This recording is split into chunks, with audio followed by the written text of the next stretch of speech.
I'm Alexa from the blog theduvallhomestead.com, and today I want to share with you our simple fall farmhouse home tour. I have to say that fall is my favorite season, so this was the most fun to decorate for. So I went to a few different places to gather inspiration for what I was going to do in our house this year.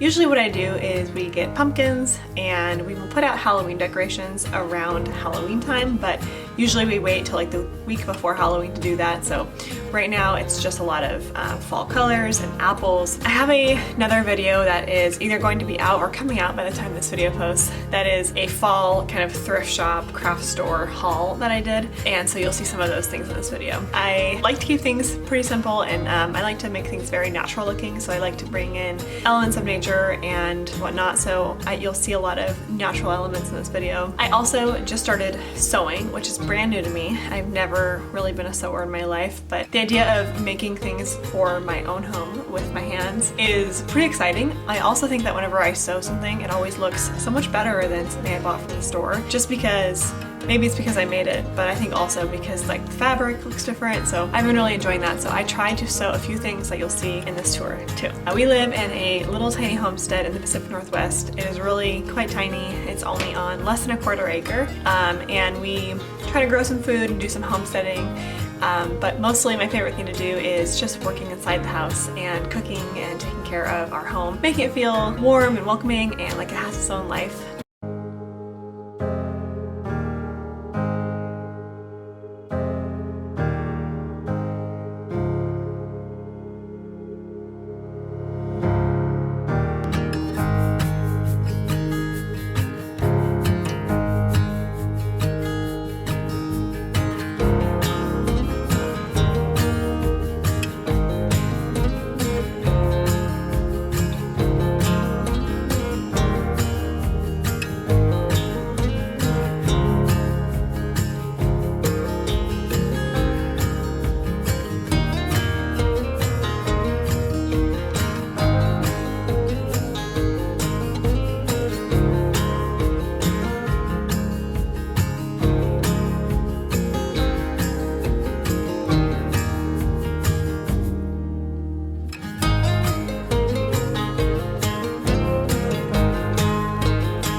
it gets cold at night, the leaves start turning an amazing color, red, orange, brown.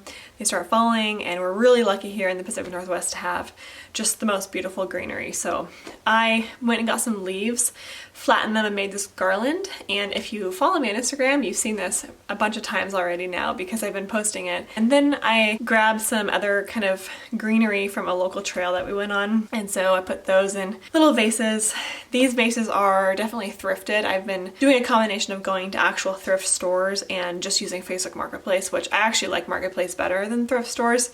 I feel really overwhelmed when I go in a thrift store because I'm like, there's so many things from so many different eras, and whoa.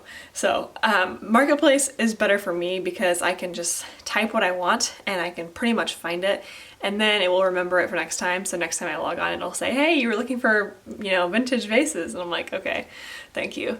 So yeah, I've been trying to collect some vases. I think it's really pretty when you have a collection of vases that are all the same color. Also, I love bringing in flowers and plants, so I always need vases around the house. The pillows that are on the chair that is in this living room, I did sew those. I sewed them from a really nice tea towel fabric that I just found on Amazon, and then I did drop cloth on the back, so it's not actually the stripe all the way around. You probably didn't need to know that, but I'm thinking with a sewer's brain now, so I'm thinking like, okay, if you're only gonna see the front, then I'm just gonna buy fabric for the front and then I'll drop cloth the back, and it's the same color anyway. So anyway, that's what I'm doing now. So I put that chair in the corner there. I really wanted this space to look just really warm and cozy, and like you could just sit on the floor or the chair or the pillows or the couch.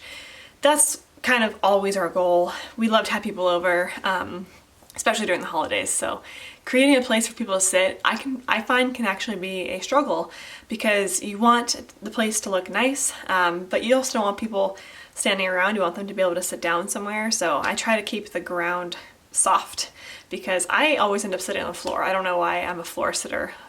So I have pillows on the floor all the time because I just like sitting on the floor. Here is the dining room tablescape.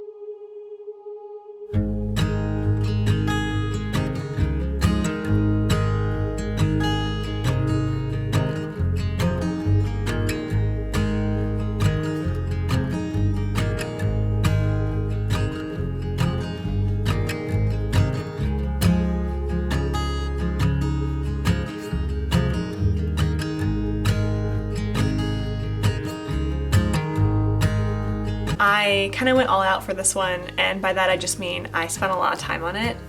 I sewed the little ruffle centerpiece and the napkins. So those are some fabrics that I picked up. You'll see that in my fall thrifting video.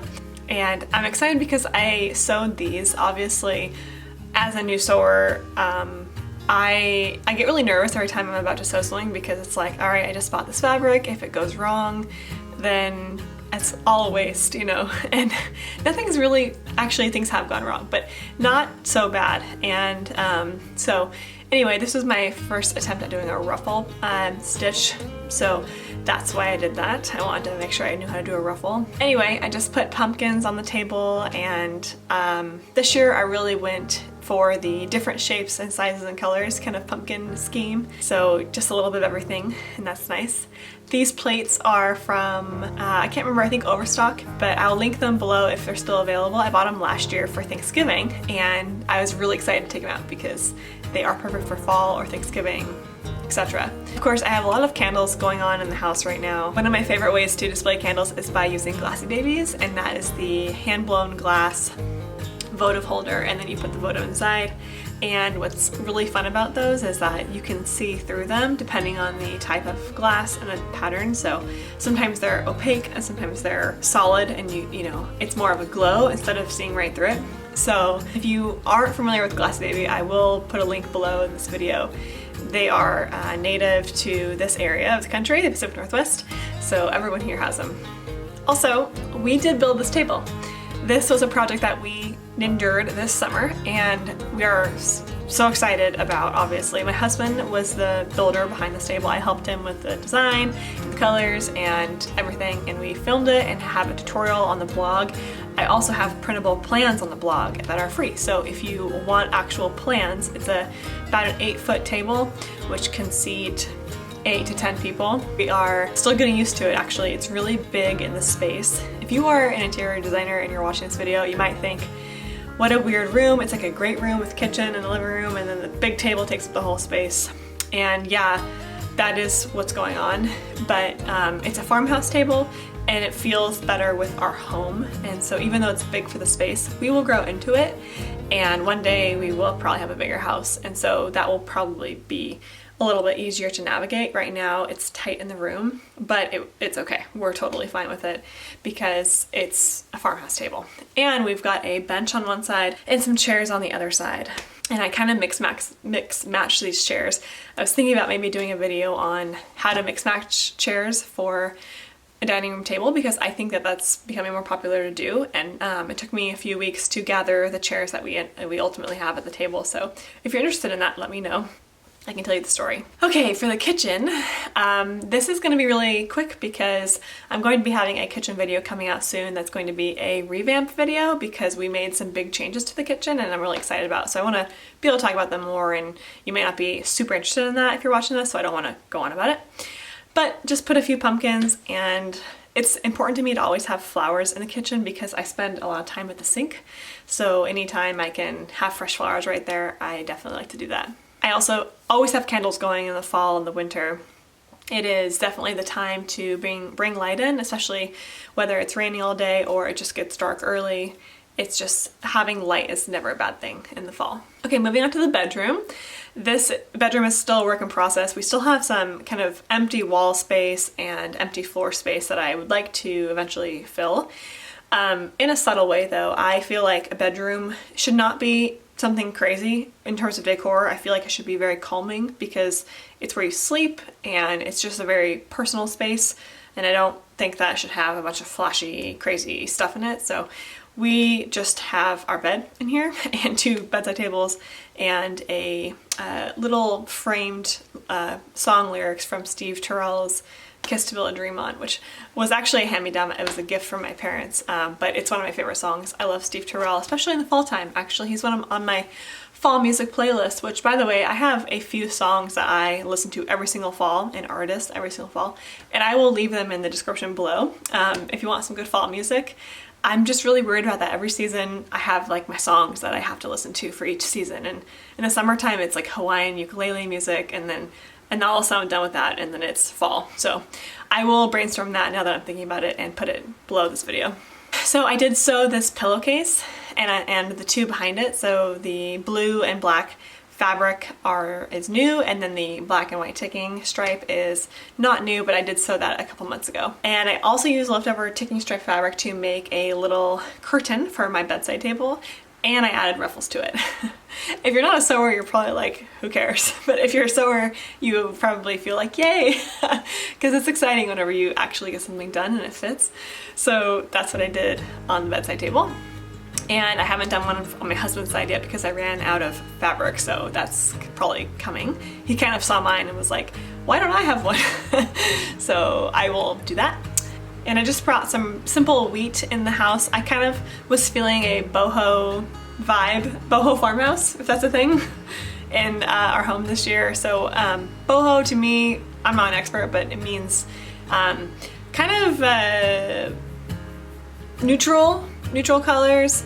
The wheat is a great thing for that. So I just wanted to bring a little bit of that artistic, I don't know, in here.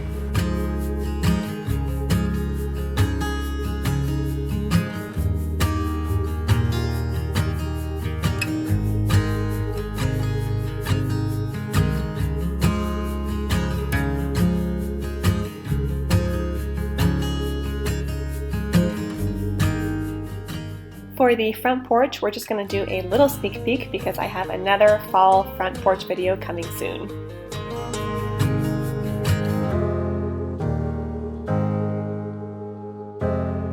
Thank you so much for joining me in this 2020 fall home tour. I hope you enjoyed seeing our house as we get ready for fall. We actually have some company and visitors coming over this weekend, so it was the perfect time for me to get the house ready and film the video, although it wasn't an easy task because every time I put up anything, the cat's pretty much taken down. So getting this all filmed in one day was crazy, and I'm tired, and I'm gonna go relax now. But thank you very much for watching. If you're new to my page, make sure you subscribe on YouTube and like on Facebook. Every week I post new farm-to-table recipes and homemade natural living from our homestead here in Duval. Thanks so much for stopping by the Duval Homestead.